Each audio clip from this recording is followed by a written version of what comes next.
Hello everybody, Nine and Des. How's everybody doing tonight? I promised you some Canadian content, and tonight we're going to talk about the guy that wants to be the Prime Minister of Canada. His name is Pierre Poilievre. I call him Poilievre. People call him PP for his two initials. PP, yeah. Fill your boots, whatever you want to use. Oh my God, that's so good. So I'm going to do a comparison between him and the mango moose knuckle. Let's get started. By the way, if you liked the video, give us a thumbs up. If you like your family and friends, share it. If you don't like your family and friends, share it with them too, because they need to hear that there's somebody else going through the same shite as they are. And don't forget to subscribe if you're new. All right, here we go. PP, or Poilievre, appeals to and targets people's emotions and taps into ideological talking points. Trump knows his target audience, knows what stirs up his base, and he's had 4 years in the White House to hone his craft. Trump probably doesn't know who PP is, much less be able to pronounce his name. Just saying. Can hardly pronounce his own half the time. Can't spell it either. Anti-vaxxer, anti-mask mandates were one of his top priorities as he marched with the Karen convoy. That's right, people, because everybody had their freedom except those that exercised ours. And I called it the Karen convoy because when he marched with them, he was apparently their manager. Just saying. Trump did little to nothing to stop COVID, and he wouldn't wear a mask. He actually said, you know, they suggest you should wear a mask, but I think it's just a suggestion. I'm not going to do it. He got COVID and almost died. Almost. When Trump met world leaders in Russia, he held meetings with no interpreters or nothing, just him and Putin behind closed doors in Helsinki. Remember that? And during the first month or two of his presidency, he invited the two Sergeys into the Oval Office and shared national secrets with them. Oh, they had so much fun. They were laughing and giggling like 3-year-olds, just saying. When Biden visited Canada, Poilievre introduces himself, and he just kind of marched right up there in front of our Prime Minister, kind of cut him off. And he says, Mr. President, Pierre Poilievre, leader of His Majesty's loyal opposition. Biden looked at him and went, loyal opposition? And he says, PP says, we believe that a loyal opposition is an act of loyalty. Biden just laughed, shook his head, and kept going. And Trudeau kind of looked at him like, who are you? And they just kind of walked away. Now, Trump insists on loyalty pledges. So if you're going to work for him, you're going to sign a loyalty pledge. He's going to try and make it binding as well. But anyway, I digress.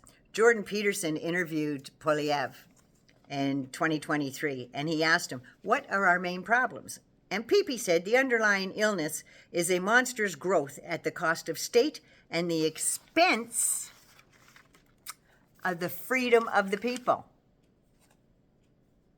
Restoring what already belonged to Canadians to give them back control of their lives. Well, guess what, Pierre? We're on stolen land.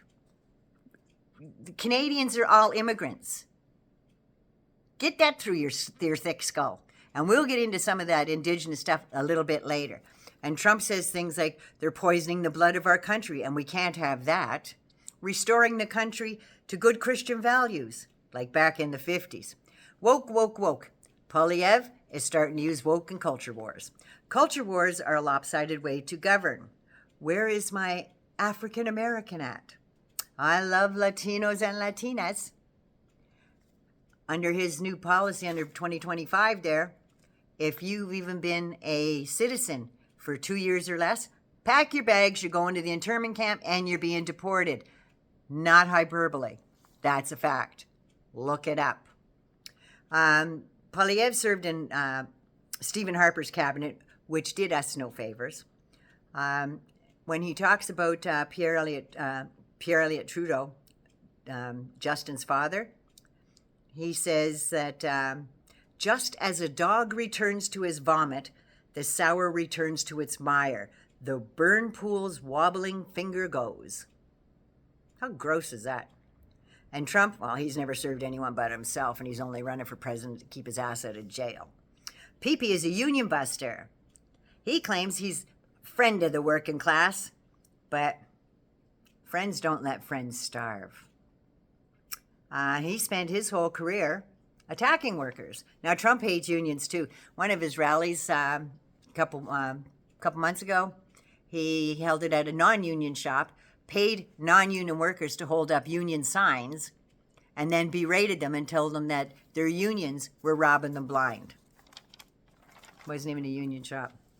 Anyway, Pierre Poilievre, his campaign is spreading conspiracy theories and claiming he is defending the working class when what he's really doing is telling people unions are controlling their lives. See the similarities? Let's be a country that gives its workers back control of their lives. Now, when they're talking about unions there, at $1.45 out of $100 earned goes to unions in the United States, and in Canada, it's $1.60 out of $100 earned that goes to the union. Nobody's robbing anybody blind, just saying. Now, Poilievre fought against legislation that would make it easier to unionize, but also advanced legislation that would make it easier for corporations to hire union-busting lawyers to make sure companies like Starbucks, Indigo, and Sephora were very unsuccessful. Now, when he was in the Harper government, he was the loudest supporter of Bill C-377, which was an anti-union bill. He has a strong history of using anti-union slogans like right to work, which comes straight from the Jim Crow South in the United States, and was first used by a 1930s Texas businessman named Vance Muse. He argued for right-to-work laws to provide white workers a means to opt out of unions and avoid associating with black workers. Now, Poilievre says foreign migrant workers are taking Canadian jobs and driving down wages. No, they're really not, because we have a minimum wage in Canada. Make no mistake, he is a xenophobe, to say the very least. Now, Bill C-18, Poilievre voted against it, saying it was government censorship. That's for the media and stuff, because Canada's having a hard time getting their media out now because Meta wiped us out. They won't put our news stories on their website, whatever. I'm so good with social media. Bill C-18 is a bill called the Online News Act that proposes to regulate digital platforms that act as an intermediary in Canadian news media in order to enhance fairness in the Canadian digital news market. He voted against it, right? Saying it was government censorship. However, when he was running for leader of the Conservative Party, he ran on a similar policy calling on all tech giants to compensate media through the arbitration process. Different words, same thing. Now, he was a worker in the Canadian Alliance Party. They were a center-right federal party. They became the Reform Party, took on populist views, like reducing social programs, welfare for people that can't work. The right-wing Tories merged into the Progressive Conservative Party, led by Joe Clark in 1998. Well, Joe Clark rejected the initiative to unite the right, shades of Charlottesville. They dropped the progressive part and now are a very red right-wing party that are motivated by the perceived need for democratic reforms. And we are losing our rights, people, make no mistake. Compensation on survivors of residential schools in Canada. He said, I don't think Canada is getting value for all this money. Instead, we need to engender the values of hard work, independence, and self-reliance. He made an apology the next day because all of Canada was just gobsmacked that he would say that on the floor of Parliament. So he had to make a huge apology to all Canadians, the House of Commons, to the Speaker, and it just seemed very disingenuous. He only apologized because everyone in the country was disgusted by what he said, and his apology was very weak and very forced, just saying. Now, abortion rights in Canada. Canadian abortions Canada abortion laws, contrary to conservative beliefs, no clinic offers abortions after 23 weeks and 6 days. Sounds like a long time, but let me finish. So just short of 24 weeks. Now, abortions are legal through all 40 weeks of pregnancy in Canada because the life of the mother, rape, incest, things like that. Less than 8 weeks pregnancies, there's 30.4% abortions performed. 9 to 12 weeks, 35.6%. 21 weeks plus, 0.66% of the abortions are performed then. And very few clinics will do a procedure after 21 weeks. The primary reason for a procedure past 20 weeks is because the fetus is gravely ill, fatally impaired, or the mother's life is in peril. Most impairments are not detected till almost 24 weeks. Now, Rabble.ca is an independent news agency here in Canada, and their headline was "The Inconvenient Anti-Choice Record of Pro-Choice Poilievre." The Abortion Rights Coalition has always rated him as anti-choice, and he consistently voted in favor of anti-choice members' bills and motions. Campaign Life Coalition says he abandoned his pro-life beliefs during his previous leadership race when he was considering running, decided pro-life labels were no longer useful to him.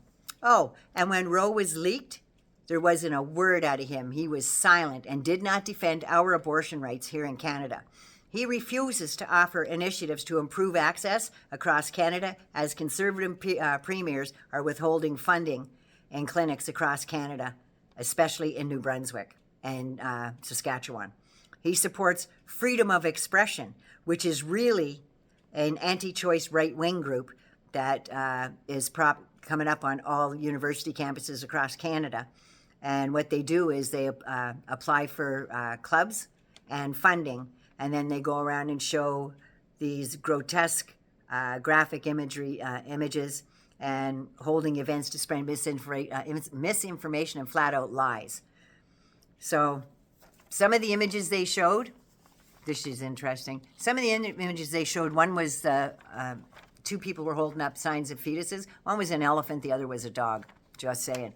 That's how much they know and are informed, and they don't care. They will spread that propaganda and misinformation. And he was also against same-sex marriage in Canada as well. Right up until the time he realized that was unpopular, at the very same time as he became pro-choice.